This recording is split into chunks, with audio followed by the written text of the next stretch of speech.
ദിശയുണരുന്നു, വഴി തെളിയുന്നു, അറിവുകൾ കതിരിടും തണലിടം ദിശ. ദിശ ദിശ ദിശ ദിശ ദിശ ദിശ. തൊഴിലുതെളിയുമീ വിശാലവേദിയിൽ ദിശയുണരുന്നു, പുതിയ ദിശയുണരുന്നു. തൊഴിലുതെളിയുമീ വിശാലവേദിയിൽ ദിശയുണരുന്നു, പുതിയ ദിശയുണരുന്നു. ദിശ ദിശ ദിശ ദിശ ദിശ ദിശ. എന്തിങ്ങനെ ആലോചിച്ചിരിക്കുന്നത്? നീ പ്ലസ് ടു കഴിയാറായി. എത്ര പെട്ടെന്നല്ലേ സമയം പോയത്. നെക്സ്റ്റ് ഇയർ ഈ ടൈമൊന്നും ഉണ്ടാവുന്ന ഒരു ഐഡിയ ഇല്ല. അത് പറഞ്ഞപ്പോഴാ പ്ലസ് ടു കഴിഞ്ഞ എന്താ പരിപാടി? അതിപ്പോ ഇന്നാന്ന് എന്നെ കുട്ടാൻ്റെ ഒരു ടോക്ക് നെക്സ്റ്റ് പ്ലാൻ ആലോചിക്കായിരുന്നു. ഇനി എന്ത് പ്ലാൻ താല്പര്യം ചാടിക്കും? അതല്ല, കരിയറിനെ കുറിച്ച്. അതോ എല്ലാം നല്ല പ്ലാൻഡ് ആണെന്ന് തോന്നുന്നു. എനിക്ക് കരിയറിനെ കുറിച്ച് ഒരു ഐഡിയ ഇല്ല. നീ കൊമേഴ്സ് അല്ലേ എടുത്തേ? നീ സി എക്ക് പോയിക്കൂടെ? അതല്ലാതെ അല്ലെങ്കിൽ KCC ആ രണ്ടും അല്ലാതെ രണ്ടുപേരെ സാധാരണ കൊമേഴ്സ് എടുത്താൽ ഇതിനൊക്കെയല്ലേ പോവുക. എനിക്കത് രണ്ടും ഇൻട്രസ്റ്റ്. ഇപ്പൊ കൺഫ്യൂഷൻ ആയല്ലോ. ഈ കൺഫ്യൂഷൻ മാറ്റാനൊരു വഴിയുണ്ട്. അതെന്താ? Career guidance and adolescence counselling സെല്ലിന്റെ ഭാഗമായി ഈ വരുന്ന ഡിസംബർ 6, 7 തീയതികളിൽ കണ്ണൂർ ജില്ലയിലെ പൊതുവിദ്യാഭ്യാസ വകുപ്പ് നടത്തുന്ന ദിശ കരിയർ എക്സ്പോ നമ്മുടെ Kannur town government higher secondary സ്കൂളിൽ വെച്ച് നടത്തുന്നു. ഒട്ടനവധി സെമിനാറുകളും നിരവധി സ്റ്റാളുകളും അവിടെ ഉണ്ടായിരിക്കുന്നതാണ്. നിങ്ങൾ ഓപ്റ്റ് ചെയ്യാൻ ആഗ്രഹിക്കുന്ന ഏത് വിഷയത്തെക്കുറിച്ച് നിങ്ങൾക്ക് അവിടെ സംശയങ്ങൾ ചോദിക്കാം. അപ്പൊ വിഷയം സെലക്ട് ചെയ്യാൻ പറ്റിയില്ലെങ്കിലും അവിടെ ഒരുപാട് സെമിനാറുകൾ കണ്ടക്ട് ചെയ്യുന്നുണ്ട്. അതേപോലെ തന്നെ കുറേ സ്റ്റോൾസ് ഉണ്ട്. അപ്പൊ നിങ്ങൾക്ക് അവരോട് ചോദിച്ചാൽ അവരെന്തായാലും നിങ്ങളൊരു ഡിസിഷൻ എടുക്കാൻ ഹെൽപ്പ് ചെയ്യും. പക്ഷെ എനിക്ക് അബ്രോഡ് പോകണം. അതിനെന്താ, അവിടെ അബ്രോഡ് സ്റ്റഡീസിനെ കുറിച്ചും UG 4 year programs, AI, entrepreneurship, civil service, ഇങ്ങനെ ഒരുപാട് കോഴ്സുകളെ പറ്റി വിദഗ്ധരായ ആൾക്കാരാണ് അത് സംസാരിക്കുന്നത്. നമുക്ക് ചാടിക്കാൻ പോകാം. മാക്സിമം എല്ലാവരും ഇതിന് പങ്കെടുക്കാം. ഇത് നിങ്ങളുടെ ലൈഫിലെ വലിയൊരു ടേണിംഗ് പോയിന്റ് ആയിരിക്കും. അപ്പൊ എല്ലാം പറഞ്ഞ പോലെ ഡിസംബർ 6, 7 ടൗൺ JSS കണ്ണൂരിൽ കാണാം.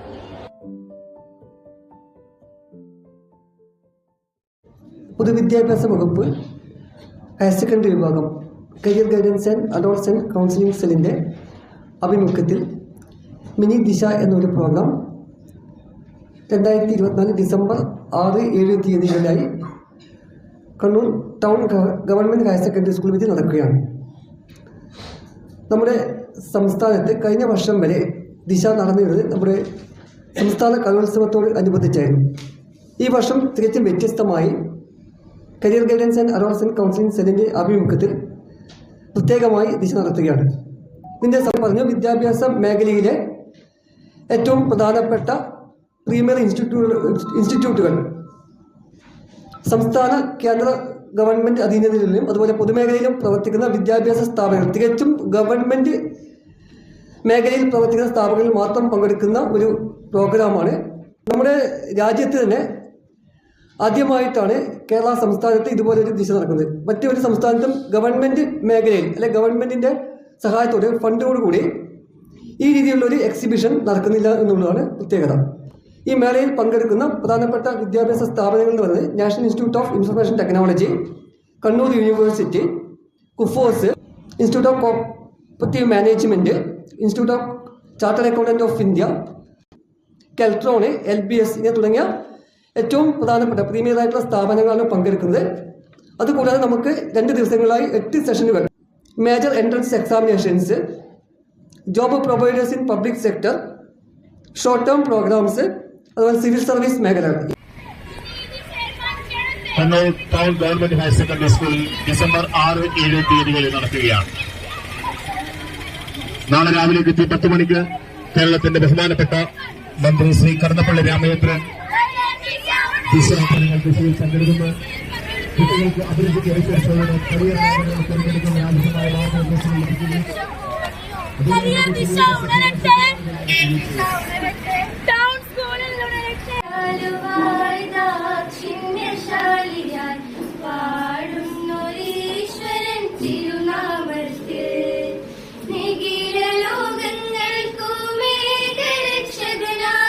അഖിലേശ്വരനല്ലയോ സകല സ്തുതിയും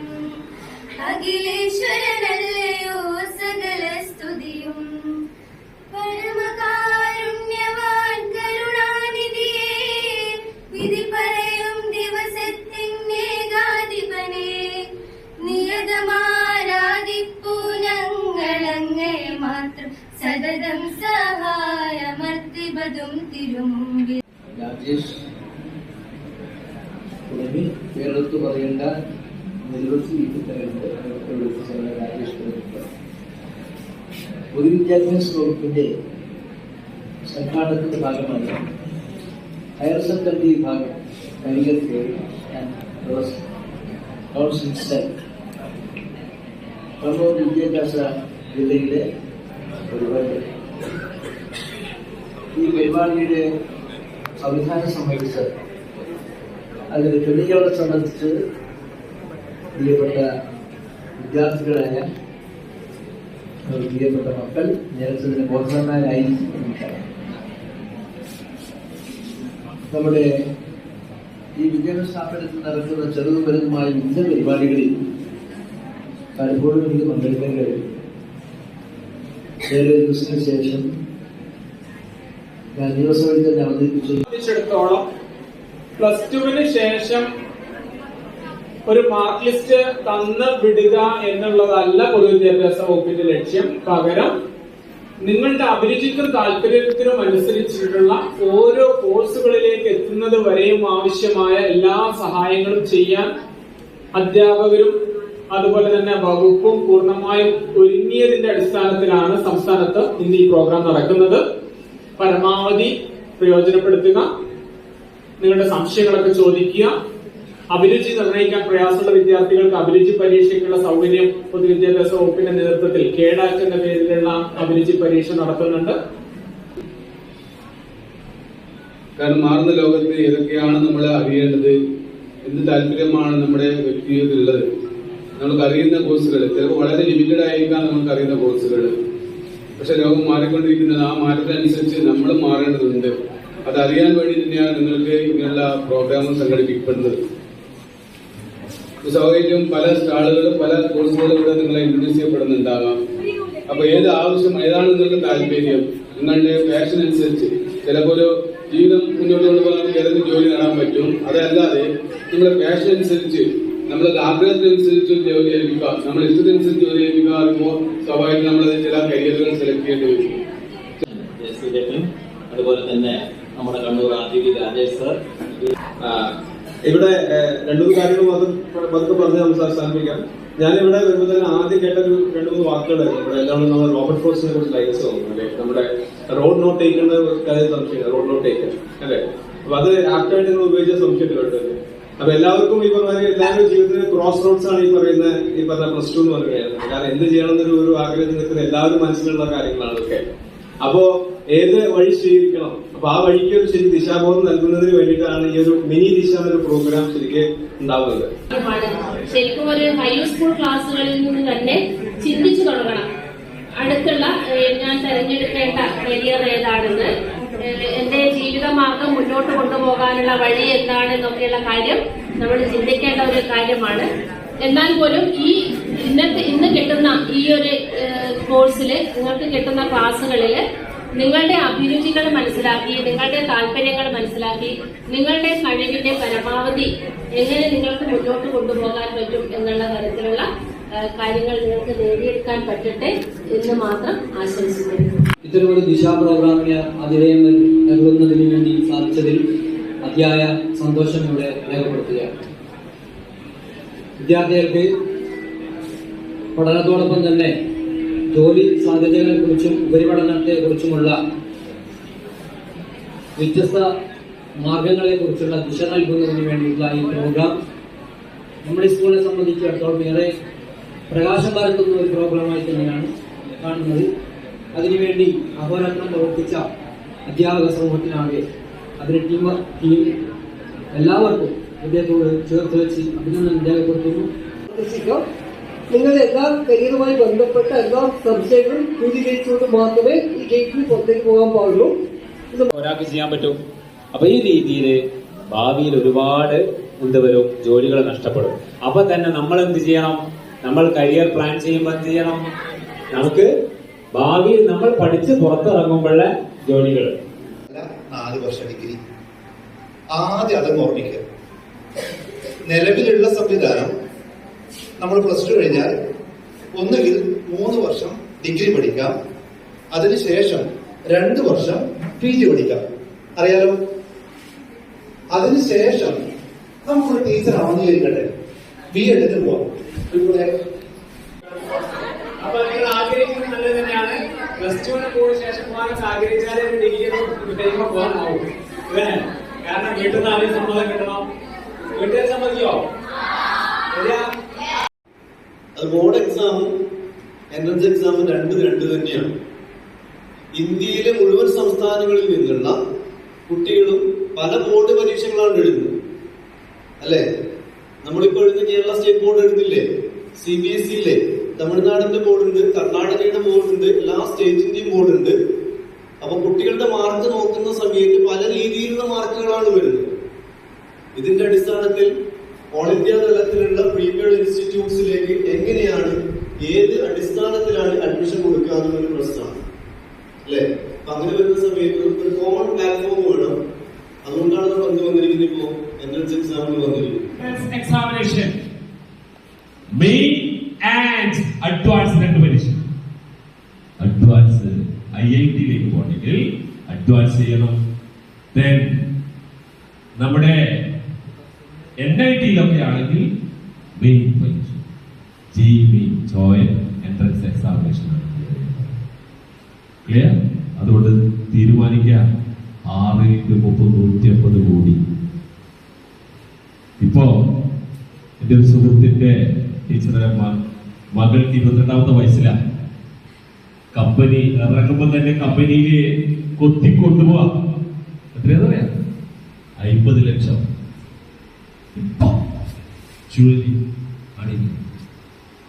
ഇപ്പൊ കുട്ടിയാണ് 50 ലക്ഷം വാർഷിക സാധനം. പബ്ലിക് സെക്ടർ മേഖലയിൽ എങ്ങനെ നമുക്കൊരു തൊഴിൽ നേടാം? ഇനി മറ്റു മേഖലകളെ അപേക്ഷിച്ച് ധാരാളം ഗവൺമെന്റ് ജോലികളെ പറ്റി നമ്മൾ കേട്ടിട്ടുണ്ടാവും, പ്രൈവറ്റ് മേഖലയിലുള്ള നിരവധി ജോലികളെ പറ്റി കേട്ടിട്ടുണ്ടാവും. അതല്ലാതെ സ്വമേധയാ ഇന്ന് ഓൺട്രപ്രണർഷിപ്പ് ഒക്കെ നന്നായിട്ട് വളർന്നു വരുന്ന ഒരു കാലഘട്ടമാണ്. സ്വമേധയാ സ്വയം സംരംഭത്വരൊക്കെ ഒരുപാട് വളർന്നു വരുന്ന ഒരു കാലമാണ്.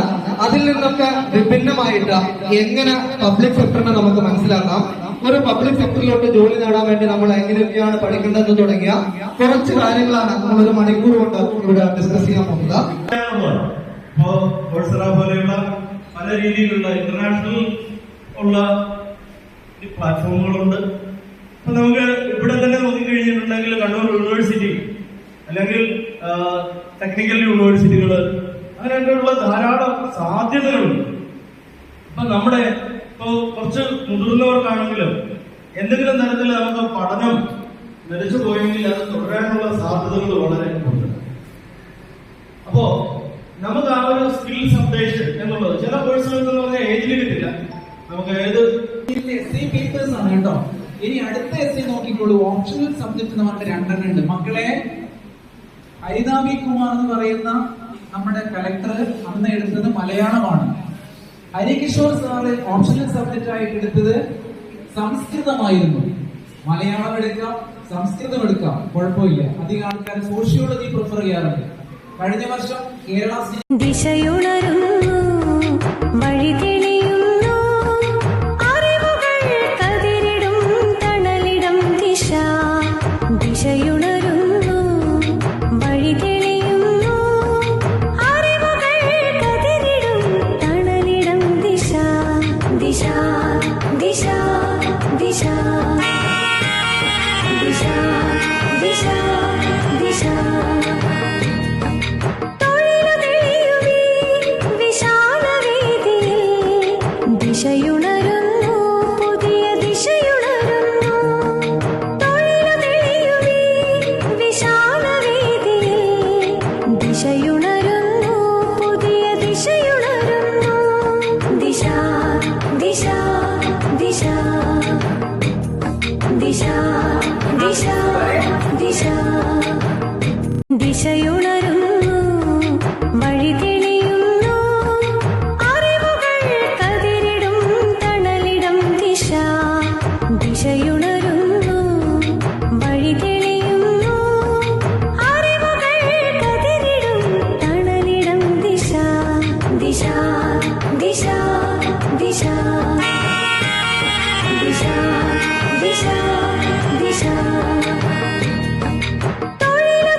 ദിശയുണരുന്നു വഴി തെളിയുന്നു ദിശയുണരുന്നു വഴി തെളിയുന്നു അറിവുകൾ കതിരിടും തണലിടം ദിശ ദിശയുണരുന്നു വഴി തെളിയുന്നു അറിവുകൾ കതിരിടും തണലിടം ദിശ ദിശ ദിശ ദിശ ദിശ ദിശ ദിശ തൊഴിലുകളിയുമീ വിശാല ദിശയുണരുന്നു വഴി തെളിയുന്നു അറിവുകൾ കതിരിടും തണലിടം ദിശ ദിശയുണരുന്നു വഴി തെളിയുന്നു അറിവുകൾ കതിരിടും തണലിടം ദിശ ദിശ ദിശ ദിശ ദിശ ദിശ ദിശ തൊഴിലുകളിയുമീ വിശാലവേദിയിൽ ദിശയുണ